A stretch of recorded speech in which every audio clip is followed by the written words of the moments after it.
Alright, hello there guys and welcome back to another Python tutorial. In this tutorial we're going to go going over nested loops, so for example a for loop within a for loop, or well actually we may just go over nested statements to be honest, so if loop inside an if loop. Um, so excuse my programming for a little bit as I have currently been learning a bunch of new languages, and so it means I have currently got a bit rusty with Python. Anyway, we're going to start off with two for loops, as this is the easy one I find the easiest, and we're going to repeat that, say, 30 times.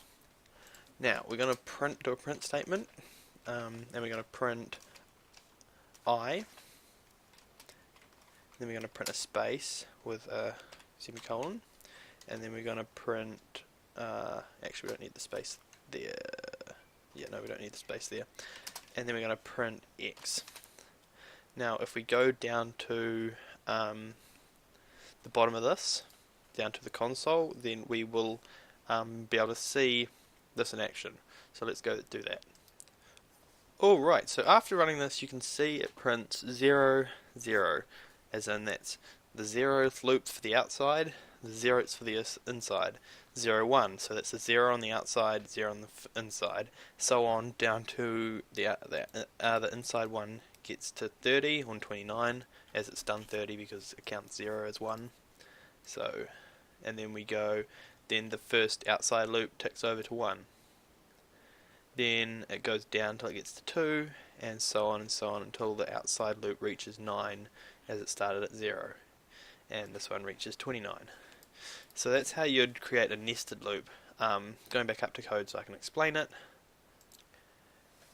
We get this loop, it runs 0, it then goes to this loop and runs 0, and then prints them out, then it goes back up, continues at 0, and goes to 1 in here, prints the 0, 1, back up 0, 2, back up 0, 3, back up 0, 4, so on, till it gets to 1, 1, 1, 0, 1, 1, 1, 2, 1, 3, 2, 1, so on.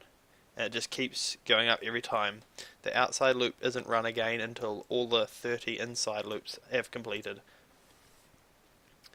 So I hope that helps explain it. Now with an if statement, you go like, say, if x is equal to 0, and then inside that you write like if y is equal to 10,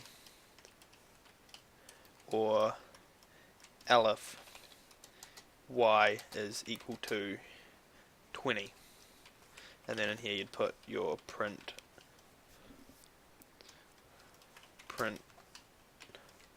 y equals 10, or whatever the condition is going to run, and so we just copy and paste that down here and say y is equal to 20. So if we go set x equal to 0, x equals 0, and so you could do this as well, where you go like elif x is equal to 10. Oh, sorry, I need double equals there. And then you can go like if y is equal to, say, 30 and 40. So there you go. And then you could go else. Oh, didn't want to do that. Excuse me for a second. Y isn't valid. Oh, we need a breakout default loop, which is the else in this case.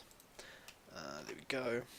And as you can see, if I make x equal to what thing and y equal to 20, and we go down to the code to watch this run. So running this now, you'll see it prints y is equal to 20 because it gets into the first condition and it's valid. Now if I changed x to 10, which runs the second else if, then we'd see y isn't valid because there isn't an inside condition of y equal to 20, because y is equal to 30 or y is equal to 40 within that. You can also go, say, x is equal, and then we could change it to 40, and we'd get y is equal to 40. So there you go. So I hope that helped to explain nested loops, nested statements to you. There's obviously more where that came from, like while loops and stuff, but we're not going to go into that as it gets a bit more complex. Not too more complex, but it could take up a bit more time. And so if you have any questions, do feel free to ask them in the comments. If you'd like a video on anything, or you'd like help with something, then do feel free to ask in the comments. And yeah, I hope to see you in the next video. See you guys.